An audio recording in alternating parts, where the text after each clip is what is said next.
if you are a regulator, you need to be an absolutely saintly and heroic individual to take on something like that. Because you know now that the way things work in this country is through connections. That there are connections, that there are threads that you pull that will lead you in all sorts of dangerous directions. And that if you start pulling on one of those threads, you don't know where it's going to go. And where it might be going is somewhere that you really don't want to go as an individual in terms of your own career, in terms of having a leg to stand on. These are powerful people who can do you a lot of harm. And that essentially was the culture which was established within regulation in Ireland. And if you put those two things together, if you put together the sense of impunity, that actually even if you caught these guys, it probably would make no difference because we have no evidence that any of these people ever gets prosecuted, or if they are prosecuted that they go to jail. And secondly, that there is a sense of connection, there's a sense of a nexus of individuals who have a special kind of privilege and a special kind of way into the way things work. So that didn't change, and if anything, it became more pronounced over the years of the Celtic Tiger, that sense of being connected. Summed up in a very simple phrase, a guy called Damien English gave money to Bertie Ahern. He'd never met Bertie Ahern in his life. Supposedly a friend of Bertie's gave him money in the dig-out, handed him a cheque for 5,000. What was it called? Getting a cheque for 5,000. And Bertie said, "Thanks very much, and I'll sort you out." I'll sort you out. What does that mean? Well, it doesn't mean anything at one level. It doesn't mean that the kind of corruption that operated in Ireland was often a simple one. It wasn't mostly to do with, I give you €10,000 and you do me a particular favour with planning. That need to happen, particularly in local governments, of course. But by and large, it was actually much worse than that, which was you gave money in order to be connected.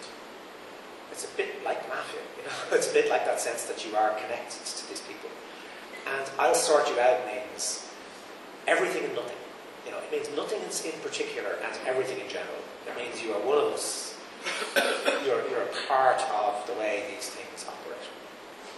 And I remember asking Des Richardson, who was the person who raised money for Bertie Ahern, he said on television, in that very good documentary about Bertie, he said, there was a question about this guy, a stockbroker called Patrick O'Connor, had given 5,000 to Bertie. Patrick O'Connor said, I didn't give it to Bertie, I gave it to the party, and it became an issue. Des Richardson said, I could have raised 100,000 in a week for Bertie. And I said, how could you have raised 100,000 for Bertie? What do you mean by that? And he said, look, all I had to do was, this guy was a stockbroker, all I had to do was to let it be known that this stockbroker had given me 5,000 quid. Every stockbroker in the country would then feel obliged to give me money. I said, why would they do that? Well, I said, there would be a perception among them, it was all their fault, but they would have a perception that the guy who was giving the money was getting an advantage. And therefore they would feel it necessary to make this kind of contribution. So that culture, that's a culture of intimacy, of cronyism, of being on the inside, really became hypercharged, I would suggest, during the Celtic Tiger years, and that didn't change at all fundamentally. That didn't change. The second thing that didn't change was our own culture, actually, our own collective culture, for which we have to take some responsibility, which I think is sort of rooted in colonialism. It has blamed colonialism for a lot of stuff, so I'm very wary about doing this, but I think there is a kind of colonial thing, which is an extraordinary cognitive dissonance, a failure to grasp our own reality. There's an amazing history in Ireland of, and I was thinking of, remember Donald Rumsfeld infamously going on about known unknowns and unknown unknowns, and unknown unknowns, and all that. There was one that he missed, actually, which was the Irish one, which is a very specific thing, which is the unknown known. We know things and don't know them at the same time. And we have an incredible capacity to do this. You know, you look at the industrial school system, for example, which was a public, open system of child abuse, which we all knew about. You know, I mean, I remember as a kid you were warned, behave yourself or you go to Letterfrack. We weren't telling you to go to Letterfrack because it was a nice holiday home. They were telling you because it was a horrible place. And this was part of the knowledge of the society. And yet, when we got the Ryan report, we're all shocked. We all think, oh my God, how did that happen? Did that really happen? Was that really part of our reality? So we had this kind of disconnect from our own reality. And I think that continued in place very much. To the extent that, we all knew, for example, that a suburban house in Dublin, three-bedroom suburban house in Dublin like the one I live in, wasn't worth €1 million. We knew it because it's insane to think it is. And yet we accepted a kind of false reality that it was, an assumption that it must be, because everyone was telling you it was. And that sort of unknown known thing, was a construction. It was an ideological construction, which was very, very powerful. To the extent that, it's really interesting to look at, in early 2007, which is kind of late in the day, well, late 2006, an economist called Morgan Kelly, who's a professor of economics in UCD, wrote a very long piece in the Irish Times. Morgan Kelly's main subject is the history of property crashes. That's what he knows about. And he wrote a very long piece in the Irish Times saying, look, this is a classic property boom, which will end in a classic property crash. And he studied, I think, 40 different property crashes, over the course of the 20th century, and they all followed exactly the same pattern. This is the way it's going to go. And he wrote this very erudite piece, which was really shocking if you read it. Oh shit, this is going to happen now. What was the response to that? Not a single academic supported him. Not a single person came out. He was viciously attacked, particularly in the Sunday Independent, as a sort of so-called academic in his ivory tower. How dare he say this stuff? Bertie Ahern got up at the next conference of economists and did a kind of veiled attack on Morgan Kelly, saying, I don't know why these people don't commit suicide.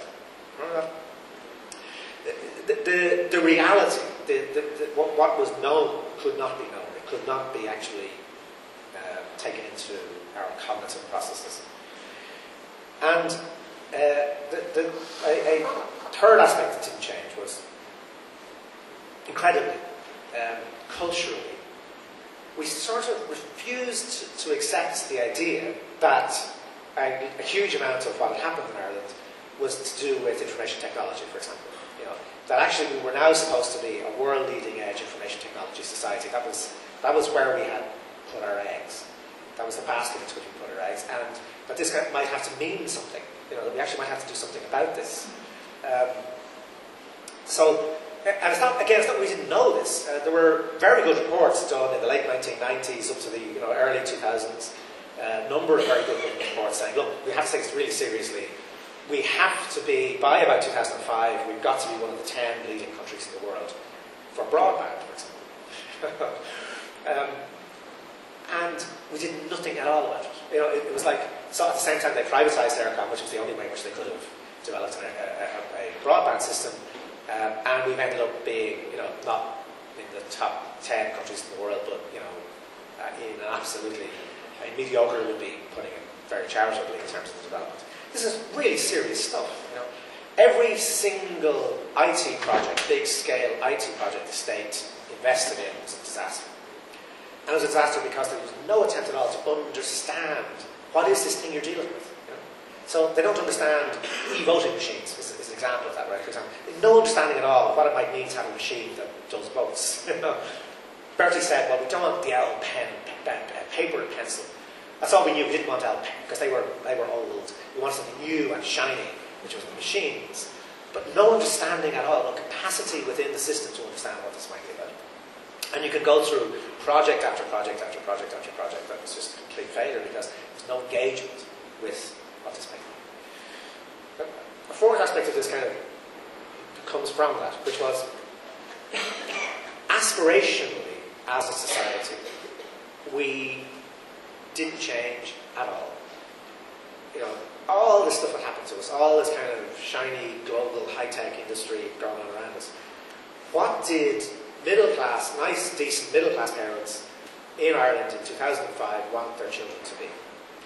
Well, we know, because you can judge it from looking at the entry points for third-level courses. They wanted their children to be exactly the same as what nice middle-class Catholic parents wanted their children to be in the 1890s. Doctors and lawyers. There were periods extraordinary periods during the height of the boom, the height of this IT-fueled boom, where you could walk into very, very good, very serious, very well set up, established, prestigious computing courses in an Institute of Technology or a university in Ireland. You could always walk in, with say 300 points or whatever, to get anything to do with medicine, to be a dental technician, you needed, I don't know, 1,000 there was this the complete imbalance in aspiration. So our aspirations didn't change, our sense of what was important, and it would still remain a kind of incredibly conservative view of you know, a sort of professional prestige was really what we